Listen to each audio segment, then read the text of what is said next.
මම අද ඔයාලට කියලා දෙන්න යන්නේ ලෝකේ තියෙන ලොකුම නැත්තම් විශාල ප්‍රමාණය මිනිස්සුන්ට තියෙන ඔලුව කැක්කුම ගැන. ඒක තමයි ටෙන්ෂන් හෙඩේක්. ටෙන්ෂන් හෙඩේක් ඇති වෙන්න පුළුවන් දේවල් මොනවද? පළවෙනි එක තමයි ඔයාගේ වර්කින් ස්ට්‍රෙස් එක, ෆැමිලි එකෙන් ඔයාලට ලැබෙන ස්ට්‍රෙස් එක. ඒ වගේ ස්ට්‍රෙස් හින්දා ඔයා මේ ටෙන්ෂන් හෙඩේක් එක එනවා. ඒ වගේම තමයි ඔයා හරියට වෙලාවට ඔයාගේ කැම ටික කන්නේ නැත්තම් ඒත් මේ ඔලුව කැක්කුම එනවා. ඔයා නිදා ගන්නව අඩුයි නම් ඒත් මේ ඔලුව කැක්කුම එනවා.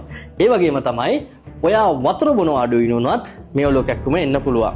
ඒ වගේම තමයි ඔයාගේ ජීවන රටාවේ දේවල් වලින් තමයි ප්‍රධාන වශයෙන්ම මේ ඔලුව කැක්කුම හැදෙන්නේ.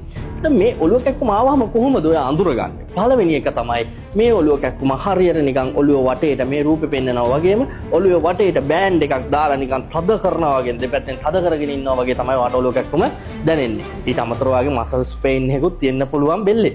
එතකොට මොකද්ද මේ ඔලුව කැක්කුම ආවහම අපි කරන්න ඕනේ? පළවෙනි එක තමයි රෙස්ට් එක. ඒ කියන්නේ අපි ඉඳගෙන හරි කොයි හරි ඉඳගෙන පොඩි රෙස්ට් එකක් ගන්න ඕන. තමන්ගේ day to day තියෙන busy life එකෙන් ඈත්ලා පොඩි රෙස්ට් එකක් ගන්න ඕන. ඒ වගේම තමයි මේක ආපු වෙලාවට රිලීෆ් කරගන්න පුළුවන්. ඔයා මේ බෙල්ලේ සහ මේ ඔළුවේ මසල්ස් ඔයාලට පුළුවන් තව කෙනෙකුට කියලා පොඩි මසාජ් එකක් ඔළුවට දාගන්න.